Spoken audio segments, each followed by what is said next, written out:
এই শীতের সময় নামাজের জন্য যখন উজু করে নামাজ পড়তে বসি তখন পা দুটো অনেক ঠান্ডা হয়, যার জন্য এই মোজাগুলো তৈরি করে পরলে পা দুটো একদমই ঠান্ডা হবে না। আর দেখতে মনে হবে আপনি জুতা পরেছেন, কিন্তু এটা জুতো না, মূলত মোজা। তো চলুন এবার দেখি কিভাবে এই মোজাটা তৈরি করবেন খুব সহজে। এটা পরলে একদম জুতার মতো হয়ে থাকে, যে কোনো জুতার ভিতরে পরলে বোঝাই যাবে না যে আপনি মোজা পরেছেন। তো এটা কিভাবে তৈরি করেছি সেটা আজকে দেখাবো। তো প্রথমে আপনারা একটা কাগজ নেবেন, আগে কাগজটা ভালো করে কেটে নিয়ে তারপরে কাপড় উপর বিছিয়ে সুন্দর করে কেটে নেবেন। তো এইটা প্রথমে আমি লম্বা নিয়েছি, আপনাদের পা যত বড় তার থেকে অল্প একটু 1/2 ইঞ্চি পরিমাণ বড় নেবেন। তো এখানে আছে 9.5 ইঞ্চি। আর এই সাইডের চওড়াটা নেবেন, চওড়াটা সবার ক্ষেত্রে সমান, এটা নেবেন 4 ইঞ্চি। তো এই পেস্টটাকে আমি এটাকে মাঝখানে সমান করে 2 ভাগ করে মাঝখানে ভাগ করে নিয়েছি, এবং এই সাইডে আমি 4 ইঞ্চি ভাগ করে নিয়েছি।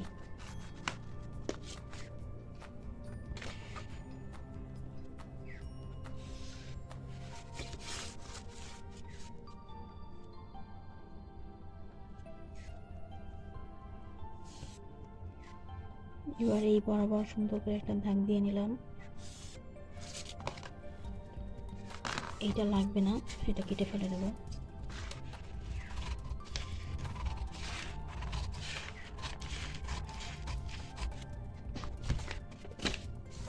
এবার এইখানে যেটা আছে এইটা দেব হচ্ছে এই যে এই জায়গাটা, মানে মাথার এই জায়গাটা, এবং গোড়াটা দেব এইখানে বলতে 1 ইঞ্চি এইটা থাকবে। এই যে দেখাই, এই যে পুরোটা সমান হয়ে গেছে, এরকম সমান হবে এইখান থেকে এইখান পর্যন্ত। যে এইটা আছে না, এটা হবে এইখান পর্যন্ত। এটা যেহেতু ছোট আছে, আপনারা চাইলে ছোট দিতে পারেন, আবার এই সাইডটাও এভাবে করে দিতে পারেন। আমি চাচ্ছিলাম এভাবে দিতে। এবার এই মোজাটার মাপটা দেখাই আমি। এটার লম্বা আছে 9.5 ইঞ্চি, একটু সেলাই দিলে 9 ইঞ্চি হবে 2 সাইডে। আর এইটার লম্বাটা আছে 3.5 ইঞ্চি, মানে 4 ইঞ্চি। আমি যে 4 ইঞ্চি নিয়েছিলাম, সেলাই 2 সাইডে সেলাই দিলে একটু কমে যাবে। আর এই চওড়াটা আছে হচ্ছে 4 ইঞ্চি, এই মাথা থেকে এই মাথা 4 ইঞ্চি আছে, এবং এই নিচের গোড়ালির পায়ের গোড়ালির দিকে আছে 2.5 ইঞ্চি। তো আমি এইভাবে জুতাটা পরার কথা ছিল, যদিও আমি চাইলাম একটু বড় করে দিতে যাতে আমার পাটা পুরো কভার করে। তো আমি এই সেটটা আমি দেখাই কত ইঞ্চি নিলাম। 2.5 ইঞ্চি বরাবর একটা দাগ হবে, এখানে হবে 1.5 ইঞ্চি বরাবর একটা দাগ।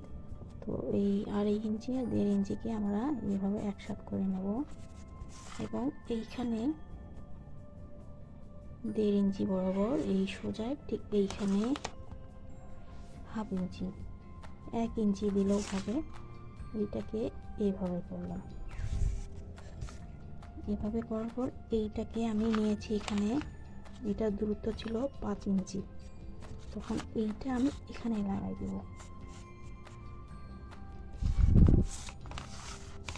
এবার নিচের দিকটা দেখাই। এই দাগটা নিয়েছি আমি 2 ইঞ্চি, 1.5 ইঞ্চির একটু বেশি। আর এই সাইডটা নিয়েছি 1.5 ইঞ্চি। তো এই 2 ইঞ্চি এবং 1.5 ইঞ্চি এরকম করে রাউন্ড করে নেব। আর এখানে আগেই বলে দিয়েছি, এখানে 1 ইঞ্চি নিয়েছি, আর এইটা থেকে এইটার দূরত্ব হবে 1 ইঞ্চি। এইটা থেকে এইটা আর এইটা এইভাবে রাউন্ড করে দেব। এবার আসেন এইটার আমি এখানে আমি নিয়েছি 2.5 ইঞ্চি, কিন্তু এখানে আমি 3 ইঞ্চি নেব। ঠিক এইখান থেকে ধরে এইখানে 3 ইঞ্চি, এখানেও 3 ইঞ্চি, এখানেও 3 ইঞ্চি। এখন এইভাবে এটাকে জয়েন দেব রাউন্ড করে।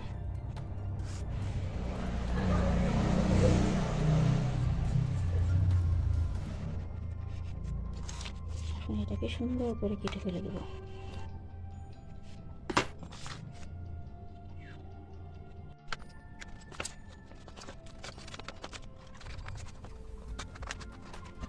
এই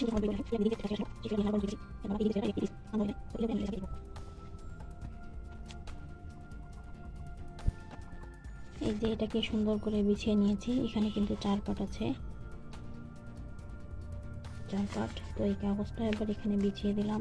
একদম বিছিয়ে দিয়ে এই কাগজ বরাবর সমান করে আমি কেটে নেব। তার আগে আমি এটাকে দাগ দিয়ে নিই।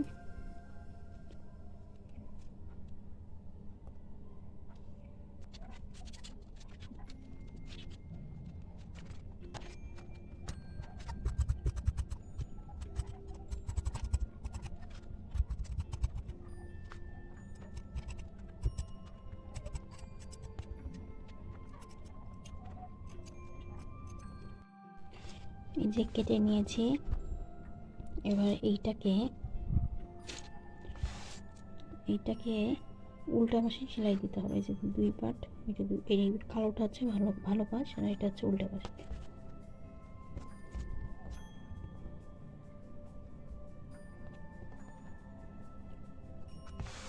এবার এইখান থেকে আগে এই 2টা পাট এভাবে মুড়িয়ে সেলাই দিয়ে নেব। এই যে এরকম, যেভাবে জামার সাইড সেলাই করা হয় ঠিক সেভাবে, এইভাবে এইভাবে এইভাবে, শুধু এতটুকু এইটা এবং পরেরটা সেমভাবে সেলাই করতে হবে। তো সেলাই করার পর 2টা পাট এভাবে একসাথে রেখে তারপর এই সাইডটা এখান থেকে ধরে রাউন্ড করে এখান পর্যন্ত সেলাই দিতে হবে। আগে তো এই 2টা সাইড সেলাই করে নেব, তাই এই 2টা সাইড আগে সেলাই করে নিয়ে এভাবে উল্টিয়ে ভিতর পাশে দেখাতে হবে। দেখাচ্ছি।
সম্পূর্ণটা সেলাই করার পরে এরকম হয়েছে 2টা। এই যে এরকম ভিতর পাশটায় যে এরকম, পরে উল্টিয়ে নেব এভাবে উল্টিয়ে নিয়ে এবার আপনাদেরকে পরে দেখাই কীরকম হয়েছে। এরকমই হবে। এই যে এরকম বোঝা যায় না যে আমি মোজা পরেছি। আর এই মোজাগুলো পরে রুমে অনায়াসে হাঁটা যাবে এবং চলাচল করা যাবে, পায়ে ময়লা ভরবে না। তো ধন্যবাদ সবাইকে আমার ভিডিওটি দেখার জন্য।